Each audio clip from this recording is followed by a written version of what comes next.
ఒక్క మాటకు కూడా ఎనర్జీ వేస్ట్ చేయొద్దు. ఆ కాస్మిక్ ఎనర్జీ వచ్చేది టు హ్యాండిల్ ద థింగ్స్. అంతే, దానికే వాడాలి. ఆన్ గోయింగ్ క్లీనింగ్కే వాడాలి. మీ పెయిన్ బాడీ దాన్ని బట్టి తెలుస్తుంది. ఏ చక్రాన్ని మీరు దేంతో మూసేశారో. 3 ఫెమినైన్ చక్రాస్, 3 మాస్కులైన్ చక్రాస్ ఒకదాని మీద ఒకటి ఉంటాయి, ఆపోజిట్గా తిరుగుతూ ఉంటాయి. Anti wise and clock wise, anti clock wise. అలా అయితేనే మన లైఫ్ ఎనర్జీ ఫ్లో అవుతుంది. లైఫ్ ఎనర్జీ విండ్, గాలితో వస్తుంది. అది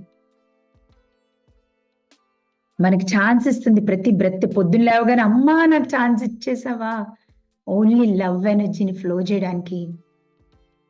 లాస్ట్ బ్రెత్ వరకు కూడా ఇన్హేల్తో స్టార్ట్ అవుతుంది లైఫ్, ఎక్స్హేల్తో ఎండ్ అవుతుంది.